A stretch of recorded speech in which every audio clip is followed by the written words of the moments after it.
todos. Hoje a gente vai falar sobre um tema delicado, nosso tema é o aborto. E eu vou iniciar falando sobre o direito à vida, né? Que é um direito que garante a nossa própria existência e que está garantido lá no artigo 5º da nossa Constituição Federal como um direito fundamental de todos nós. A vida humana é de um valor absoluto e que deve ser respeitado e protegido em todas as fases, desde o início lá na concepção. Para além disso, o primeiro artigo, inciso 3º da Constituição, estabelece a dignidade da pessoa humana como fundamento do nosso país. Isso significa que não basta só existir. A vida precisa ser vivida com respeito, acesso à saúde, educação, bem-estar e condição financeira para que todos possam se desenvolver com plenitude. E ao discutir sobre o aborto, a gente defende o respeito às decisões da mulher e a garantia de seus direitos, e do seu bem-estar através do artigo 126, que assegura que o aborto seja uma opção legal e segura, desde que esse aborto legal ele é realizado em caso de estupro, quando representa risco à vida da gestante, ou em caso de anencefalia fetal, Então, desde que dentro desses 3 casos, o artigo 126 assegura o aborto legal no Brasil. Olá, eu sou a Maria Aparecida. Eu vou falar um pouquinho sobre aborto, casos permitidos e autonomia do corpo. O que é o aborto? O aborto nada mais é do que a interrupção da gestação. Existem 2 tipos de aborto. Tem o aborto espontâneo, que é quando ocorre naturalmente devido a complicações, malformações do feto, e tem o aborto induzido, que é feito de forma intencional. E a autonomia do corpo é o direito fundamental de cada pessoa a tomar decisões sobre sua própria vida, integridade física, sem violência e sem coerção. Isso abrange a liberdade de escolher os direitos sexuais e reprodutivos, métodos contraceptivos e intervenções médicas. Porém, aqui no Brasil, o aborto ele é considerado crime, mas o Código Penal e a jurisprudência excluem a punição em 3 situações: quando a gestação coloca em risco a vida da mãe, quando é por estupro ou estupro de vulnerável, ou quando é uma gravidez onde o feto ele tem a anencefalia, que é a redução do crescimento, a malformação do cérebro da criança. Então, nesses casos é permitido o aborto. Em casos de estupro de vulnerável, para realizar esse procedimento, a mãe não precisa de autorização da justiça e nem boletim de ocorrência. Ela chegando em uma das unidades indicadas para realizar o procedimento, a palavra dela já basta para poder realizar esse tipo de procedimento. Lembrando também que não existe um tempo para poder fazer esse procedimento, para realizar o aborto. Não existe esse tempo por lei. Mas o Ministério da Saúde recomenda que seja entre a 20ª e a 22ª de gestação.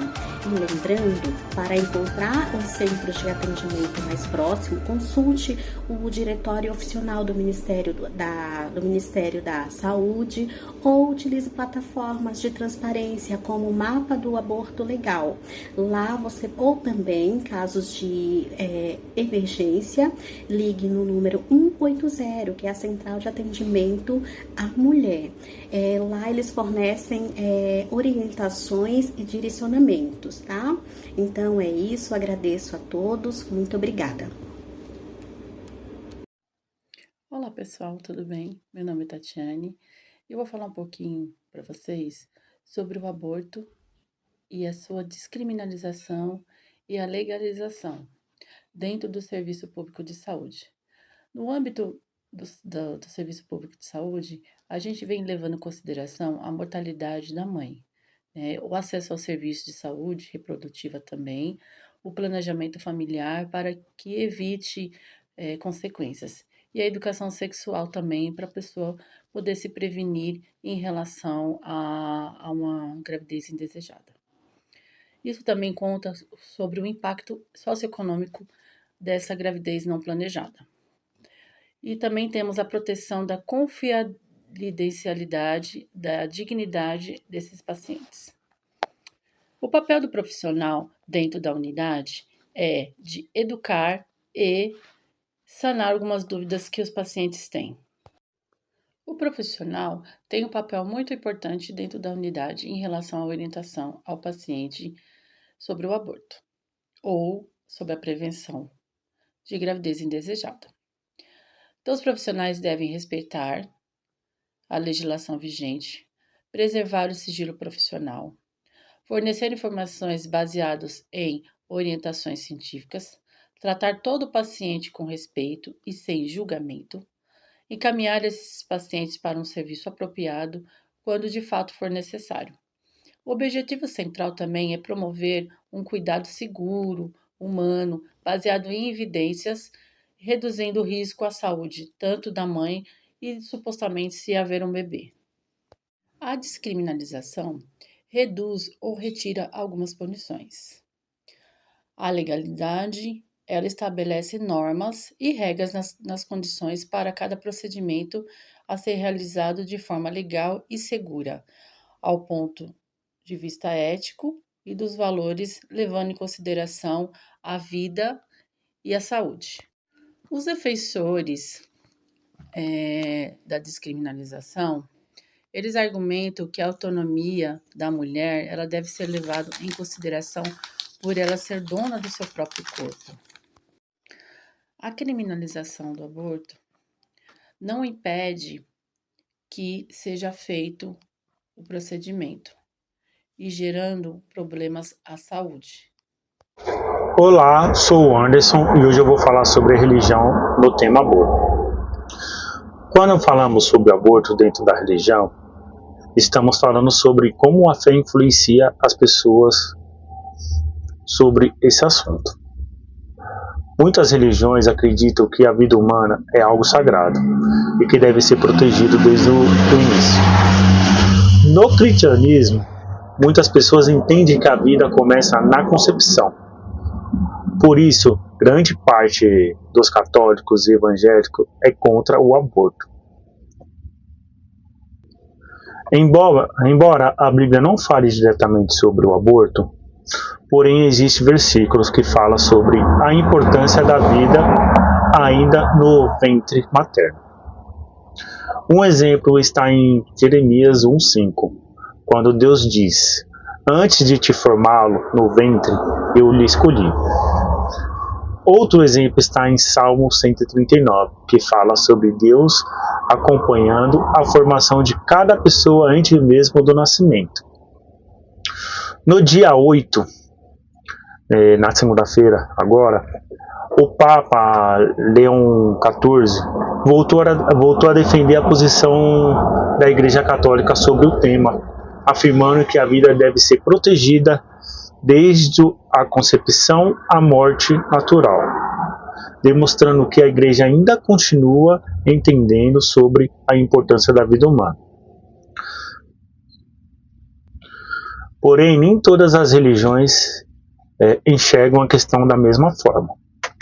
Algumas tradições religiosas entendem que determinada situação precisa ser analisada com mais cuidado, principalmente quando envolve risco para a mãe ou um caso de violência sexual. Por isso, quando discutimos sobre o aborto na religião, não estamos falando apenas de regras ou proibições. Estamos falando de valores, crenças e da forma como diferentes grupos entendem a vida humana. Mas o importante é compreender como as opiniões religiosas fazem parte desse debate, porque influenciam milhares de pessoas Mesmo quando existem opiniões diferentes, o respeito ao próximo e o diálogo deve estar sempre presente. Afinal, discutir esse tema não é apenas uma fala sobre religião, mas também refletir sobre a vida. Até mais, pessoal. Olá, irei falar sobre ética e direito do feto, que envolvem o estatuto moral do embrião, onde na bioética e no direito à vida fetal, com autonomia corporal, a saúde e dignidade da gestante, falando um pouco sobre estatuto jurídico, onde o direito brasileiro à vida intrauterina é protegida pelo Código Civil e pela legislação, como o Estatuto da Criança e do Adolescente, SA, que resguardam os direitos do nascimento do nascituro, aquele que já foi concebido, mas ainda vai nascer. Segundo o Código Civil, a personalidade jurídica começa oficialmente quando o nascimento convida, onde o direito do nascituro fica resguardados desde a concepção, desde que venha a nascer. O Código Penal brasileiro criminaliza o aborto, mas prevê exceções legais, onde o procedimento é permitido e não punível quando o risco à vida da mãe ou a uma gravidez de estupro, como também a anencefalia fetal, conforme decisão do STF. A concepção define que possui o mesmo status moral desde que a união do óvulo e a espermatozoide, onde torna a interrupção da gravidez inadmissível. Argumenta-se que o feto possui a potencialidade de se tornar uma pessoa, mas ainda não desenvolveu a capacidade de biológicas, sociais e racionais que caracterizam a individualidade humana. Foca na capacidade de sobrevivência fora do útero, segundo o status moral, intensifica conforme o desenvolvimento do feto, avançando rumo ao nascimento. A autonomia da gestante, mesmo que o feto tenha direito à vida, a gestante tem o direito inalienável de dispor o seu próprio corpo e não pretende ser obrigada a manter uma gestação contra a sua vontade, que nesses casos seria uma gestação de alto risco para ela, e uma gravidez na qual o feto ele não tenha desenvolvimentos durante o seu período.